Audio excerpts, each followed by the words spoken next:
from mutual fund nahi hai. We are in an era of mutual fund sahi hai. Any new investor who wants to start investing today his hard-earned money, the most credible option has become a mutual fund.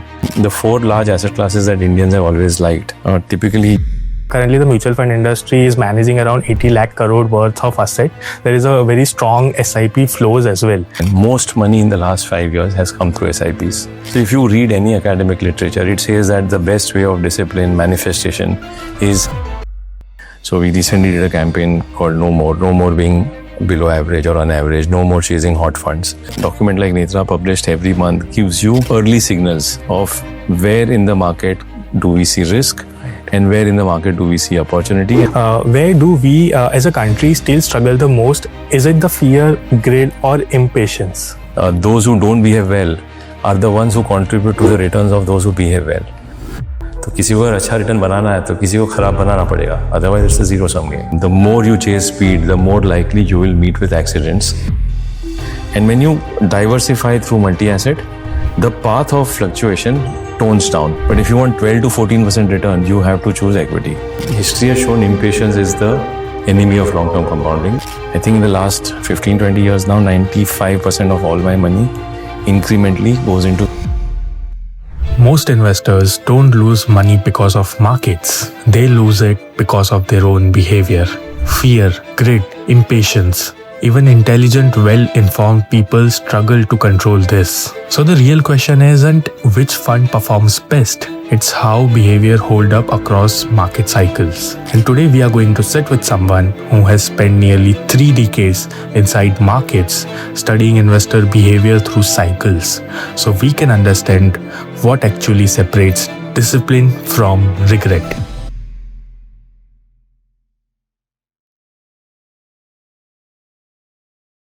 Hello everyone and welcome back to yet another episode of UpperCrust.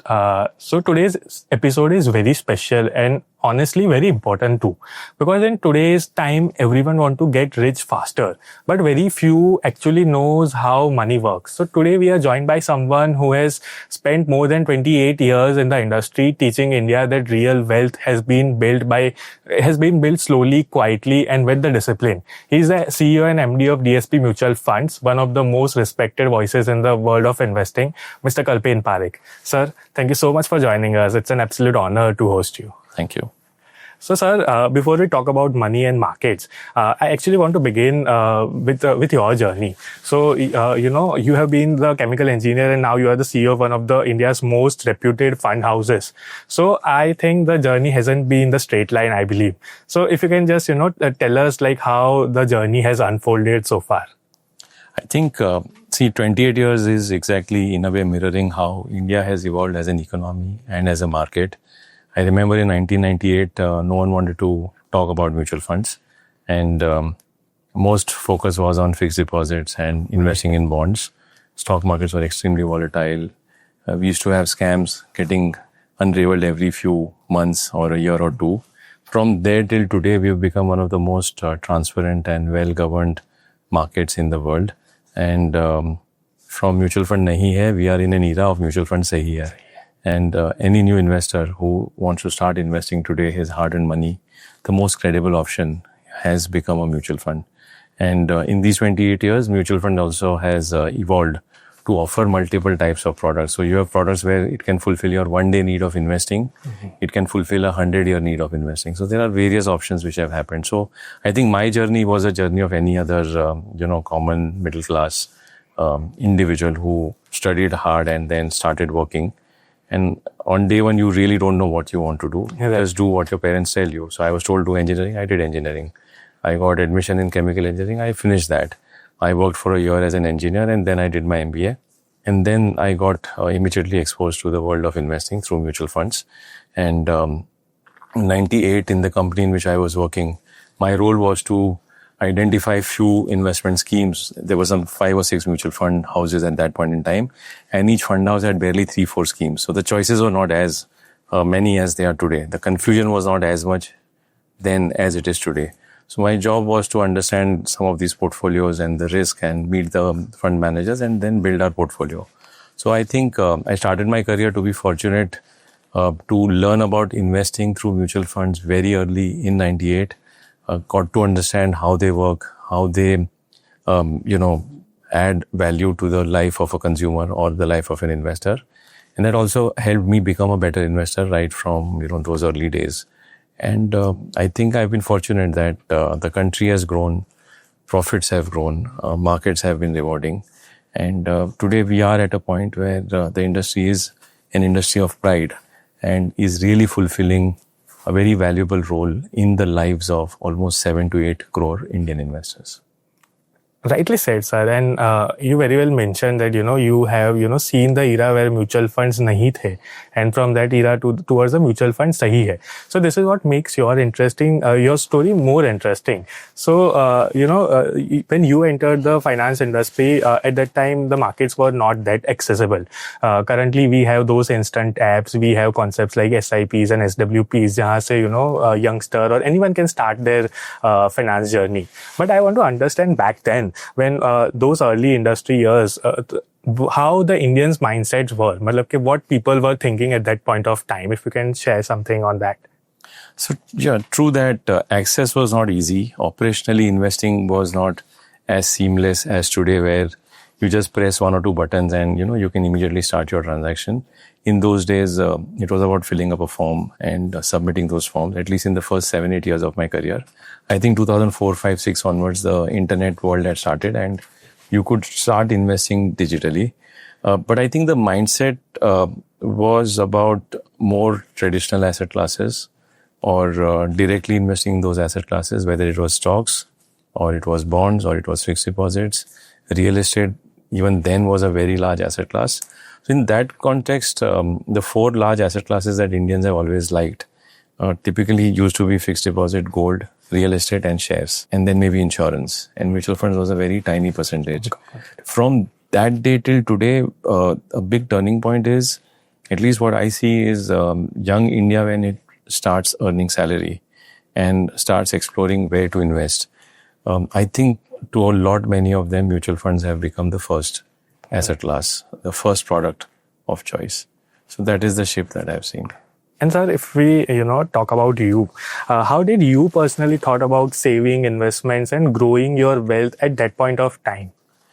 ये देखो, ये growing wealth और ये सब बहुत late आता है. Day 1 पे तो किसी के दिमाग में सोच नहीं होती कि हमें वेल्थ ग्रो करनी है. I think it is honestly, it is as simple as this, that I used to earn certain amount of salary. I used to live with my parents, so my expenses were not very high. I had some savings every month. 70-80% of my earning remained as savings. And because I was familiar with mutual funds, because I was working in a mutual fund, automatically it became a preferred investment vehicle for me. I didn't have to think about other options. Okay. Of course, in those days, we used to invest in stocks also. And eventually we would lose money in stocks. At least in mutual funds, you would know that there is better risk management. There is better, decision making. There is more methodical selection of stocks versus when you do stocks directly, you end up making a lot of mistakes yourself.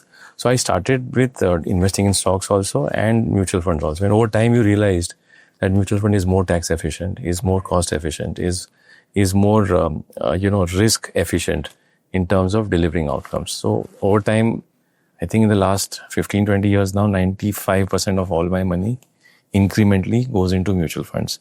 And this idea is not that मुझे wealth बनाना था इसलिए हमने mutual fund शुरू किया. I felt it was the easiest way to invest, the easiest way to even take money out if needed, the easiest way to track, and also follow the principle that before you decide how much money you want to save, you decide how much you want to invest. So whatever you're earning, keep in mind that minimum so much amount, this percentage of my annual salary should go into buying units. So I think I was groomed by my experiences and the company in which I worked, that हर महीना हमें पैसा save करना ही है और invest करना है, and the best way to save is SIPs, and that is how it started. Right. And so, sir, you have seen this, you have spent almost close to 28 years in the industry. If we talk about the mutual fund industry, today it is at a completely different scale. Currently, the mutual fund industry is managing around 80 lakh crore worth of asset. There is a very strong SIP flows as well. So, sir, if we talk about the industry, what is something that is that looks very exciting to you if we talk about next 5, 10, 15, 20 years? And what is what makes you feel that industry is going into the right direction? See, I think the best thing about the last 5 to 10 years of our industry is the mainstreaming of discipline. Most money in the last 5 years has come through SIPs. So money is coming every month. It means this money is taking advantage of all market corrections also. Every time markets are falling, this pool of money is buying more units. Right. And investors are obviously getting advantage. So whenever there's volatility, SIP investor generally does well. Also, a large percentage of the money is also coming in hybrid funds and asset allocation funds. So if you read any academic literature, it says that the best way of discipline manifestation is time diversification and asset class diversification. And in the last 5 years, the mutual fund has enabled that for millions of investors. In early days, most money used to go into very hot products or thematic products. आज भी होता है, Right. लेकिन उस जमाने में 100% hot products में जाता था. Today, maybe 40% is going, but at least 60% is going in the right asset class, with the right discipline, with the right frameworks of risk and rewards. And investors themselves are becoming mindful of how to invest, what risks to take, what risks to avoid. So I think I'm very excited that these two dimensions, SIPs and asset allocation, have been mainstream a way of bringing money in the industry. And when so many investors have joined the industry through a disciplined mechanism, most likely their outcomes will be far superior than other traditional asset classes. And if the outcomes are superior, we'll create happy investors. And that is what gives me a lot of satisfaction. Right. And so we are talking about the discipline. So if we talk about DSP, it has always been known for its discipline, its research-driven approach, and something very valuable that it brings to the investors. Like I have seen many such initiatives which on investor education. Like one of his DSP Netra. So I also personally read that is. So if what is that philosophy which is driving the DSP currently, and how that philosophy personally helps you in making the decision? See, I think it's not about what is driving us currently. It is something which has driven us always. And, our thinking is ultimately investors should make money. However, asset classes don't move linearly. Returns are also not linear. There are periods of good returns and there are periods of negative returns. So how do we prepare our consumers first to become better investors? Most people who are joining the industry initially are consumers. Right. They are, purchasing units like they purchase many other products, but they are still not necessarily sophisticated investors or disciplined investors. And our whole objective of everything that we do under our investor education platform, right from sharing market insights through Netra or helping investors through strengthening their behavioral dimensions. So we recently did a campaign called No More being below average or on average, no more chasing hot funds, no more chasing past returns, no more relying on just, digital media to choose what funds you should invest in. So we did a huge campaign around helping investors to learn what are the mistakes most investors make so that they can minimize those errors and become better investors. Parallelly, document like Netra published every month gives you early signals of where in the market do we see risk and where in the market do we see opportunity, and basis that what could be your asset allocation frameworks. So clearly the objective for DSP is to convert our consumers into better investors. And if you are able to convert them into becoming better investors, they will compound their money at healthy rates and they will create better financial futures for themselves. And I think that is a broad thought process in everything that we do. Right. And so you often say something very powerful, that investing is a behavior, not intelligence. So that after seeing lakhs of investors, where do we as a country still struggle the most? Is it the fear, greed, or impatience? Yeah, I think it's a combination of all. Human beings are driven by all these sins of fear, greed, envy, comparisons and all of that. So I think it's nothing unique to our industry. It's unique to the human race. And that is unlikely to, change. I don't claim that we'll be able to change the real, behavior of investors. We make very honest attempt of highlighting, of sharing our experiences and of educating. And in that journey, many investors take advantage of that and many still don't take advantage of that. And that is what the market is all about. It is a market of two parts, those who behave well and those who don't behave well. Those who don't behave well are the ones who contribute to the returns of those who behave well. तो किसी को अगर अच्छा return बनाना है तो किसी को खराब बनाना पड़ेगा, otherwise it's a zero sum game. Right. So we don't claim to say we'll change the character of investors, but yeah, it's a journey and we'll keep making all our efforts. Right. So, sir, now we have talked about the mutual fund industry. We have talked about the DSP. But now, if we talk about the India's demographic curve, so we have a very strong, benefit that we have a very strong young investors which are getting into the market. So now, sir, but most of this young generation want to, move very fast. They want fast information. They want, fast access to all those apps and all. They want faster returns. But investing is a very slow game. So, sir, how should a young investor balance this speed with the discipline that markets demand? I think experience will teach all of us what is the right way to, earn what the market gives us. So really compounding happens back-ended. In the formula of compounding, the most powerful variable is time. Because, time has the exponential side, a sign before it. So if investors can mathematically learn that the formula itself is saying time will create the maximum value and wealth for you, however much you jump up and down, however much you become edgy, nothing is going to change in terms of outcome. The more you chase speed, the more likely you will meet with accidents and not even fulfill the returns that markets would give you. It's like you wanted to come to our office on the 25th floor and the lift is going to take its own time. If you press 25 5 times also, it's not going to make the lift move faster. So I think history has shown impatience is the enemy of long-term compounding. Impatience is actually the source of a lot of accidents in investing. We can only keep repeating this. We can only keep highlighting this. The richest investor on earth is Warren Buffett, and he says that 2,000 books have been written on me. And people have taken multiple inferences about my investing personality, my investing preferences and styles. The most important thing that I have said, but which is least understood, is the biggest source of wealth creation in my portfolio and returns is the presence of time. I have given decades and decades to let my portfolio compound. I have not been a short-term investor. I've been invested for 85 years. And I repent I started 11 years late. So if we learn from the investing greats and their wisdom, the only thing that comes out is time. And to everyone, it's not about just young investors. Even older investors are impatient. The human race is impatient. It's not about young and old. But what we need to keep in mind that some things do take time. If you have to do an engineering degree, it is going to take 10 plus 2 plus 4, minimum 16 years. Actually 12 plus 2 plus 4, right. Minimum 18 years. If you want to get a medical degree, want to become a doctor, it will take minimum 20 years. If you want to be a specialized doctor, it is going to take 25 years. If you are going to, and investors on one hand have enough gold and fixed deposits in their portfolio, which passes on to the next generation. But when it comes to stock market, there is edginess to transact every minute because data is available every minute.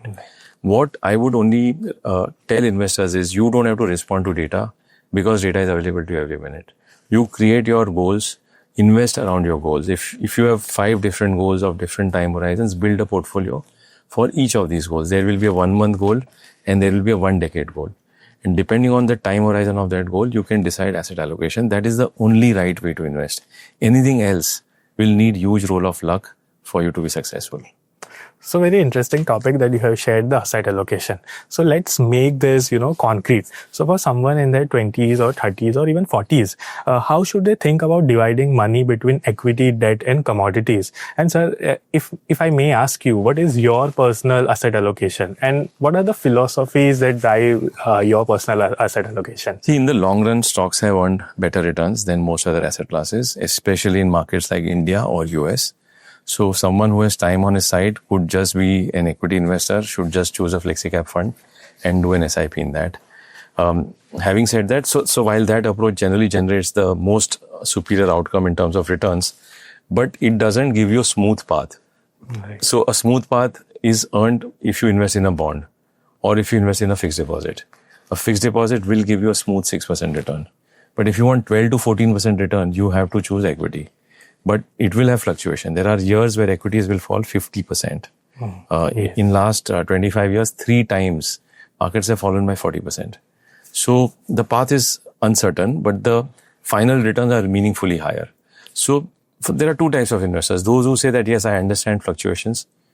I don't need money every day. I need money 10, 20 years later.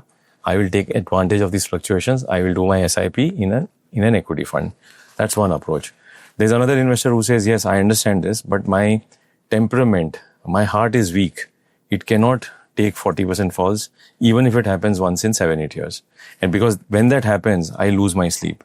When that happens, I feel like getting out of the market, which is still more counterproductive. So such an investor will probably choose hybrid funds, which will mix equity and fixed income, or they will choose multi-asset funds, which will choose equities, fixed income, and precious metals. And when you diversify through multi-asset, the path of fluctuation tones down. Last point you asked, what is my asset allocation? It's reasonably broad-based right now. Around 40% is Indian stocks, 20% is global stocks, 25% is bonds, and 15% is gold. So, sir, you mentioned about the flexi cap funds or the multi-asset funds. But, sir, when it comes to mutual fund, there is so much choice that people feel lost. And many people get carried away by, last 1 year or 2 years kind of return. So, sir, if you had to give a simple practical checklist, a few things that investors should check before, choosing a mutual fund, what would it be? See, I think one should not make an attempt to get confused with so many choices. If you don't have the wherewithal, you can take two routes. One is do the easy option, choose a good advisor, find a good distributor who will do the selection for you, who will understand your risk appetite, your needs, your time horizon, and accordingly construct a portfolio. So that's a better way to start investing. And so that's one option. The other option is simply start with an index fund. Start with DSP Nifty 50 index fund. Right. So, sir, one very technical question which I had in my mind, and I believe most of had in their mind. So, sir, last 2 years has not been the easiest for the markets, but still many domestic investors have hold everything together. There are almost 30,000 crores of SIP inflows every month is flowing into the industry. But here is something that worries many people, which is a large part of the SIP book, more than half by some estimates started after COVID, which means most new investors have never seen such long, difficult, sideways phase before. So many still think that SIP is a, income generating products. So my question is, if markets remain volatile or even stay, steady, even for a bit more longer time. So, and we start seeing SIP stoppages, how does that will impact fund houses, the industry and the broader market? Do you think that this is India's biggest hidden risk currently? So who is this podcast for? It is for the consumer, right? So ideally, let's say if I'm your consumer, or my son is your consumer, or my wife is your consumer, honestly, उनको ये सबसे फर्क नहीं पड़ना चाहिए कि industry का क्या होगा, इंडिया का क्या होगा, बाकी इन्वेस्टर बंद कर देंगे. It is actually unnecessary noise to, worry about. So, when I started my career and I started investing, I never thought, I didn't even know कि हर महीना कितना inflow आ रहा है. It didn't matter whether the SIP book was 100 crores or 10 crores or 30,000 crores or tomorrow it'll go to 50 or again come down. I think these things will happen. It's very important that the investor does what is in his control. And all these extra data points add zero value to his life. They add zero value to the outcome for which he's investing. And he anyways cannot influence it. Let's say tomorrow if I tell you SIP book will double. What can you do? तुम्हारे पास तो जो पैसा उतना ही डाल सकोगे. Or if I tell you SIP book will fall by 20%, what will you do? Can you change any of that? You can't. And which is why it's very important to decide what not to care about. These are very trivial, irrelevant things. It is just that more data is available today and hence these debates and questions happen. But assume if this data was not available, you would be a better investor, ignoring all these points. See, मेरा बहुत simple view है जो मैंने अपने life में follow किया in terms of investing. मेरे हाथ में एक certain amount of पैसा बचता है after my salary is earned and cost and expenses taken care of. All I can decide is ये पैसे का करना क्या है. अगर मेरा portfolio guide करता है कि मुझे equity exposure ज़्यादा रखना है, it goes into a flexi cap fund which buys Indian and global stocks. If my portfolio guides that no, my portfolio should have slightly lower risk, it goes into my multi-asset fund. I just have to take these two decisions. Right. Nothing else matters. Right. Because nothing else is in my control. Right. There's a lot of noise that, investors need to avoid if they... And we need to, stop contributing to that noise. Right. So Ian, you and I could have given you a very intelligent answer to this question, but I know it doesn't help the investor. Right. Exactly. So, sir, one last thing. Most of our listeners are young. If you had to, give them one guiding message about money, career, and life which they can carry for next 20, 30 years, what would it be? I would just say be disciplined, whether it is with context to your money, with context to your career, or with context to your life. Add value. In your career, you add value to the company in which you are working. If you add value in the company that you're working, you will earn more, save more, and use that money to invest better, and give enough time. Give at least a decade or two. उसके बिना जो भी है वो random है. Real return बनता है after a decade और टू. 10, 15, 20 साल के बाद ही रियल कंपाउंडिंग शुरू होता है. Where even a 10% move in the market can earn you few lakhs or crores. But in the early days, it is a period of collecting units. So in the first 10 years, just do whatever it takes to collect more units. And the only way you can collect more units is doing well in your careers, being sincere in your work, and increasing your salary, and ensuring that you save a lot more rather than just spend. And the other way to earn more units is to welcome and embrace correcting markets, is to feel excited when markets go sideways, is to really feel good when markets fall. Because when markets fall, every month your money is finite, but you'll get more units. And not to get carried away with only rising markets. The last thing I'll say is that be upfront clear that markets fluctuate, returns also fluctuate. There will be periods of high returns, there will be periods of zero returns, there will be period of negative returns. You cannot do anything about it. There is no way you can earn higher than fixed deposit return by getting fixed deposit safety. Right. To earn higher than FD return, you need higher than FD fluctuations. Yes. So you have to prepare yourself that fluctuations will come. If you cannot digest all of them, be in conservative hybrid funds. And if you can ignore fluctuations, be in equity funds. You have a range of products. So just choose what is right for you depending on your risk appetite. Right, sir. So, sir, it was truly, insightful session. So before we close, I thought we could end on a lighter note, just a quick rapid round fire. I have a 5 rapid fire questions for you, if you may allow. True. So the first is, if not finance, what other career or what other stream would have been, interested you the most? Maybe I would have loved to be a drummer. Drummer? Yeah. Okay, nice. So you still play drum? I have to learn. I have tried, but I have not learned it the right way. Okay, interesting. So, sir, active funds versus passive funds. What should a first-time investor start with? Wrong question. It doesn't matter. If a first-time investor doesn't even know whether I should start with active or passive, it means he needs advice. Right. He needs the help of a distributor, should be the first point. If you have a good distributor, he will help you choose active or passive. And if you can't do that, then start with a passive fund. Right. And so one asset class which Indian investors are still underestimating? International equities. Equities. Okay. And sir, does higher risk always mean higher returns? Higher risk almost always means lower returns. Okay. And sir, one book which every young investor should read if they are, starting their investment journey? The Art of Thinking Clearly. Art of Thinking Clearly. All right, sir. Thank you so much. It was such a grounded and an insightful conversation. There was a lot of wisdom that people can carry over the years. Everyone listening, if it adds value to your knowledge, please do share it. That was all from our end today. Thank you so much for joining. Thank you. Thank you so much.